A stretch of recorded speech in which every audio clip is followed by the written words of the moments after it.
نحمدہ و نصلی علی رسول الکریم اما بعد اعوذ باللہ من الشیطان الرجیم بسم اللہ الرحمن الرحیم وَإِذَا يُتْلَىٰ عَلَيْهِمْ قَالُوا آمَنَّا بِهِ إِنَّهُ الْحَقُّ مِن رَّبِّنَا إِنَّا كُنَّا مِن قَبْلِهِ مُسْلِمِينَ أُولَٰئِكَ يُؤْتَوْنَ أَجْرَهُم مَّرَّتَيْنِ بِمَا صَبَرُوا وَيَدْرَءُونَ بِالْحَسَنَةِ السَّيِّئَةَ وَمِمَّا رَزَقْنَاهُمْ يُنفِقُونَ وَإِذَا سَمِعُوا اللَّغْوَ أَعْرَضُوا عَنْهُ وَقَالُوا لَنَا أَعْمَالُنَا وَلَكُمْ أَعْمَالُكُمْ سَلَامٌ عَلَيْكُمْ لَا نَبْتَغِي الْجَاهِلِينَ إِنَّكَ لَا تَهْدِي مَنْ أَحْبَبْتَ وَلَكِنَّ اللَّهَ يَهْدِي مَن يَشَاءُ وَهُوَ أَعْلَمُ بِالْمُهْتَدِينَ۔ ابھی آپ نے سورہ قصص کی آیت 53 سے 56 کی تلاوت سماعت فرمائی۔ ان آیتوں کا ترجمہ اور تفسیر اس طرح ہے: وَإِذَا يُتْلَىٰ عَلَيْهِمْ قَالُوا آمَنَّا بِهِ إِنَّهُ الْحَقُّ مِن رَّبِّنَا إِنَّا كُنَّا مِن قَبْلِهِ مُسْلِمِينَ۔ آیت 53۔ أُولَٰئِكَ يُؤْتَوْنَ أَجْرَهُم مَّرَّتَيْنِ بِمَا صَبَرُوا وَيَدْرَءُونَ بِالْحَسَنَةِ السَّيِّئَةَ وَمِمَّا رَزَقْنَاهُمْ يُنفِقُونَ۔ آیت 54۔ وَإِذَا سَمِعُوا اللَّغْوَ أَعْرَضُوا عَنْهُ وَقَالُوا لَنَا أَعْمَالُنَا وَلَكُمْ أَعْمَالُكُمْ سَلَامٌ عَلَيْكُمْ لَا نَبْتَغِي الْجَاهِلِينَ۔ آیت 55۔ ترجمہ: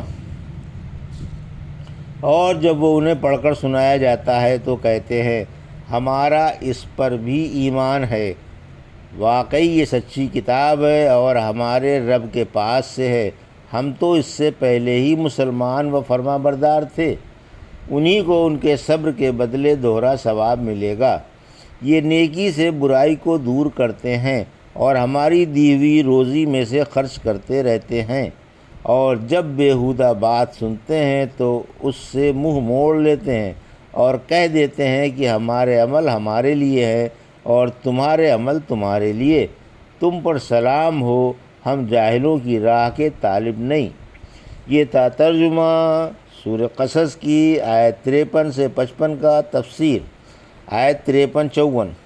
فرمایا کہ یہ تو اس سے پہلے ہی ایمان والے تھے، یعنی قرآن پاک سے پہلے بھی ہم مسلمان یعنی مؤخذ و مخلص اور اللہ کی دعوت قبول کرنے والے تھے، یعنی وہ لوگ جو ایسی خوبیوں والے ہیں کہ پہلی کتاب پر بھی ایمان رکھتے ہیں اور دوسری پر بھی۔ پھر فرمایا کہ ان کے صبر کی وجہ سے انہیں دوہرا اجر ملے گا، یعنی انہوں نے حق کی پیروی پر صبر کیا تھا اور حق پر صبر کرنا بڑا دشوار کام ہے، اس لیے انہیں دوہرا اجر ملے گا۔ رحمت عالم صلی اللہ علیہ وسلم نے فرمایا 3 قسم کے شخصوں کو دوہرا اجر ملے گا: اہل کتاب کو جو اپنے نبی پر ایمان لائے پھر مجھ پر ایمان لائے، غلام کو جس نے اللہ کا حق اور اپنے سید کا حق ادا کیا، اور اس شخص کو جس کے پاس ایک لونڈی تھی اس نے اسے اچھا ادب و تہذیب سکھا کر آزاد کر دیا، پھر اس سے نکاح کر لیا۔ پھر فرمایا کہ وہ نیکی سے برائی دفع کرتے ہیں، یعنی برائی کا بدلہ برائی سے نہیں دیتے بلکہ درگزر اور معاف کر دیتے ہیں، اور ہماری دی ہوئی حلال پاکیزہ روزی میں سے مخلوق پر خرچ کرتے رہتے ہیں، ان پر گھر والوں کے اور عزیزوں کے جو خرچ واجب ہیں برابر دیتے ہیں، زکوٰۃ ادا کرتے ہیں اور خیرات و صدقات بھی دلاتے رہتے ہیں۔ آیت 55۔ اللہ والے بری مجلسوں اور برے لوگوں میں نہیں اٹھتے بیٹھتے، یعنی نہ ایسی مجلسوں میں اٹھتے بیٹھتے ہیں اور نہ ایسے لوگوں سے ملتے جلتے ہیں بلکہ شریفانہ گزر جاتے ہیں۔ سورہ فرقان کی آیت 72 میں فرمایا اور جب وہ بیہودہ باتوں کے پاس سے گزرتے ہیں تو بزرگانہ گزر جاتے ہیں۔ یہ لوگ گزرے ہی چلے جاتے ہیں، ٹھہرتے نہیں، اور اگر کوئی احمق ان سے الجھ جائے اور ان کی شان میں گستاخانہ الفاظ استعمال کرے جن کا جواب ان کی شان کے لائق نہ ہو تو اس سے منہ موڑ لیتے ہیں اور اس کی طرح برے الفاظ استعمال نہیں کرتے۔ ان کی زبان سے اچھی ہی باتیں نکلتی ہیں، اسی وجہ سے حق تعالیٰ نے ان کی طرف سے فرمایا کہ وہ یہ کہہ دیتے ہیں کہ ہمارے عمل ہمارے لیے ہے اور تمہارے عمل تمہارے لیے۔ جو جیسا کرے گا ویسا ہی بھرے گا۔ ہم جاہلوں کی روش اختیار نہیں کرتے اور نہ اسے پسند کرتے ہیں۔ جب حبشے کے عیسائیوں کو آپ کی خبر ملی تو آپ کے پاس مکے میں تقریباً 20 عیسائی آئے۔ اس وقت آپ بیت اللہ میں تشریف فرما تھے۔ یہ لوگ آپ کے سامنے بیٹھ گئے، بات چیت کی اور سوالات کیے۔ بیت اللہ کے چاروں طرف قریش کی بیٹھکیں تھیں جن میں قریشی موجود تھے۔ پھر جب یہ عیسائی اپنے تمام اعتراضوں سے فارغ ہو گئے تو آپ نے انہیں اللہ کی دعوت دی اور قرآن پڑھ کر سنایا۔ قرآن سنتے ہی ان کی آنکھوں سے آنسو جاری ہو گئے اور اللہ کی دعوت قبول کر لی، آپ پر ایمان لے آئے اور ان کی کتاب میں آپ کے جو اوصاف لکھے ہوئے تھے وہ اوصاف پہچان گئے۔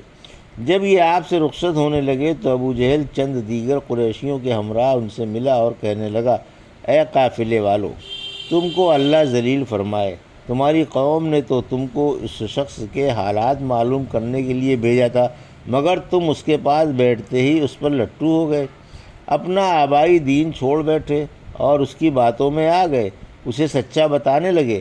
ہم تم سے زیادہ احمق کسی قافلے کو نہیں جانتے، یا اسی قسم کے الفاظ استعمال کیے۔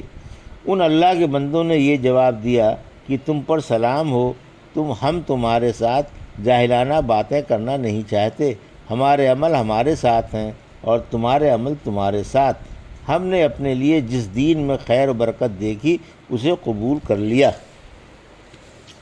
انک لا تہدی من احببت ولکن اللہ یہدی من یشاء وہو عالم بالمہتدین۔ آیت 56۔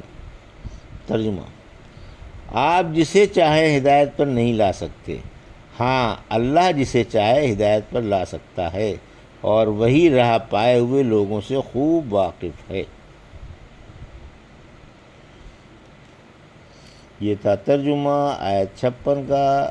تفسیر: ہدایت دینا نہ دینا اللہ کا کام ہے۔